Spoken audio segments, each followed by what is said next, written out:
बिस्मिल्लाहिर्रहमानिर्रहीम। अल्लाह ताला के फ़ज़ल, करम और शुक्र के बाद आज की गुफ्तगू का आगाज़ करते हैं। मैं हूं काशिफ़ अहमद, आपकी खिदमत में आम आदमी की बात के साथ हाज़िर। आज 26 अक्टूबर का दिन है, बहुत अहम तरीन दिन है। पाकिस्तान की तारीख़ का अहम तरीन दिन होगा, क्योंकि आज वो फ़ैसला होना जा रहा है जो पाकिस्तान की किस्मत को बदल देगा। नून लीग के ख्याल में ये पाकिस्तान की किस्मत को बदल देगा।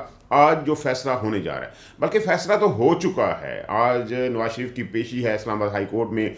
एनफील्ड और अल अज़ीज़िया में उसके खिलाफ नैब ने जो केसेस रेफरेंस दायर किए हुए थे, उनका आज फैसला होना है। आज नोटिस फॉरवर्ड हुआ है इस्लामाबाद हाई कोर्ट की तरफ से कि आए बताएं हमें कि आपने माफ़ी मांगनी है या केस आगे लेकर जाना है। और मेरा ख्याल है आपको अंदाज़ा होगा कि माफ़ी ही मांगनी है, बात माफ़ी तक ही पहुंचेगी। लेकिन इससे पहले दो बड़ी अहम बातें हुई हैं। एक तो नवाज शरीफ साहब को वार्निंग मिल गई है, पहली वार्निंग है। ठंडे ठार माहौल में नवाज शरीफ साहब जब से पाकिस्तान आए हैं, मरी में ही हैं, बड़ा ठंडा माहौल है, लेकिन पहली वार्निंग वहाँ मिली हुई है। और वो परेशानी की हालत में हैं, उनकी पसीने बह रहे हैं, टेंशन में हैं, क्योंकि वो समझते थे कि सब ठीक है, सब ओके है, हर तरफ शांति ही शांति है, हर बंदा जो है ऑन पेज है। वो ऑन पेज जो पहले इमरान खान के साथ होता था, अब ये ऑन पेज जो है वो नवाज शरीफ साहब के साथ है। और वहाँ पे जब सब चीज़ें ऑन पेज हों, हर चीज़ स्ट्रीमलाइन हो, मामला ठीक हो, चीज़ें बेहतर हों, रास्ते आसान हो रहे हों, फूलों की बारिश हो रही हो, जलसे हो रहे हों, सारी चीज़ें हो रही हो, वहाँ पे वार्निंग मिल जाए। और पाकिस्तान में आपको अंदाज़ा है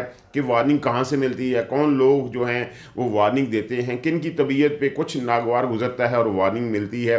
तो नवाज शरीफ साहब परेशान हैं, वो समझ नहीं पा रहे कि उनसे गलती कहाँ हुई। पिछले कुछ दिनों में क्या ऐसा हो गया कि उनको वार्निंग जारी कर दी गई। अब वो परेशानी की हालत में है, टीमें भागी हुई हैं कि कैसे इस वार्निंग को दूर किया जा सके। लेकिन इस पर बात करने से पहले एक तस्वीर की बात करते हैं जो इस वक्त ट्विटर के ऊपर बहुत फैली हुई है, बहुत छाई हुई है। हर बंदा उसके हवाले से बात कर रहा है, तो सोचा हम भी उसके हवाले से बात करें। वो तस्वीर है जनरल अयूब खान की और काजी ईसा की। अयूब खान कौन थे आप जानते हैं, और काजी ईसा कौन थे ये भी आप जानते हैं। लेकिन इन दोनों अशखास का अभी जिक्र क्यों हो रहा है वो भी आप जानते हैं। वो वजह है काजी फाइज ईसा, चीफ जस्टिस जो पाकिस्तान के हैं। उन्होंने एक पटिशन में उमर अयूब जो कि पोते हैं अयूब खान के, उनका जिक्र छेड़ दिया कि आपके दादा तो वो शख्स थे जिन्होंने आयन को तोड़ के रद्दी की टोकरी में फेंक दिया था। कैसा हुआ था, इसमें तो कोई शक नहीं कि ऐसा ही हुआ था। तो उमर अयूब को इसके ऊपर माजरत करनी चाहिए थी। ये काजी फाइज ईसा साहब का सवाल था। लेकिन तारीख के अगर झरोकों में हम देखें, गौर से देखें, तो काजी ईसा आपको वहाँ नज़र आते हैं। जो अयूब खान की जो इस तस्वीर में नज़र आ रही है, जो तस्वीर आपके सामने है, इस तस्वीर में काजी ईसा नज़र आ रहे हैं जो अयूब खान के सामने खड़े हुए हैं और उनके चीफ सपोर्टर थे। अब लोग कहते हैं कि वो चीफ सपोर्टर थे। पीटीए के लोग इस चीज़ को जो है स्प्रेड आउट कर रहे हैं कि काजी ईसा जो थे वो उमर अयूब के दादा अयूब खान के चीफ सपोर्टर रहे हैं जब उन्होंने इलेक्शन लड़ा था फातिमा जनाब भुट्टो के खिलाफ। लेकिन शाह नूरानी का जो बेटा है अवैस नूरानी, वो कहता है नहीं, लानतुल्लाह अलैह काज़िबीन। उन्होंने कहा कि ऐसा नहीं है, वो जो है वो उनके सपोर्टर नहीं थे, वो फातिमा जना के साथ थे। ये अवैस नूरानी साहब के अल्फाज हैं, ट्विटर के ऊपर मौजूद हैं। तो इसके जवाब में ये तस्वीर सामने आई जिसमें काजी ईसा अयूब खान के सामने खड़े हुए हैं, बादब खड़े हुए हैं।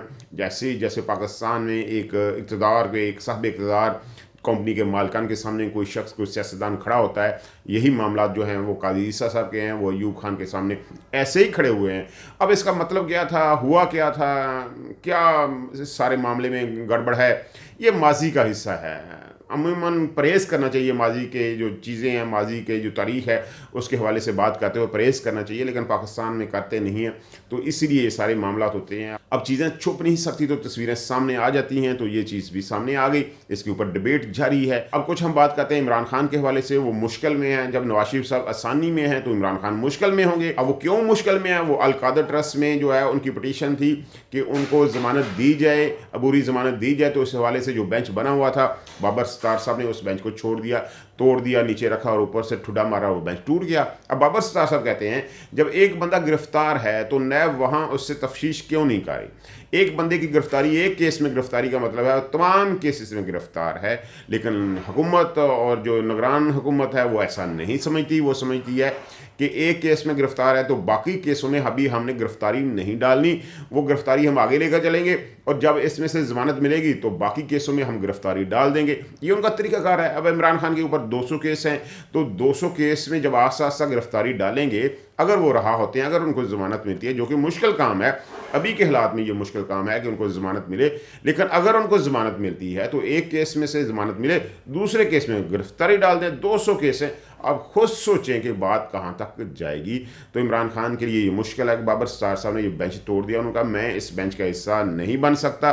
जिस बेंच ने 7 मुकदमात में ज़मानत दी है इमरान खान को, वही बेंच जो है इस केस को भी सुने ताकि मामला क्लियर हो। मेरी नज़र में उनका ये डिसीजन गलत है। मेरी नज़र में यही फैसला है कि अगर एक केस में गिरफ्तार है कोई शख्स, तो बाकी केस उसके ऊपर जितने केस हैं उनमें भी उनकी गिरफ्तारी समझी जानी चाहिए। अब आते हैं हम उस असल मामले की तरफ कि नवाज शरीफ साहब को वार्निंग क्या मिली है, नवाज शरीफ साहब क्यों परेशान है। वो वार्निंग मिली है खुफिया रिपोर्ट की बुनियाद के ऊपर। ये खुफिया रिपोर्ट जो है शाया हुई है, उसके मुताबिक जो है नवाज शरीफ साहब की जान को बहुत सीरियस थ्रेट्स हैं।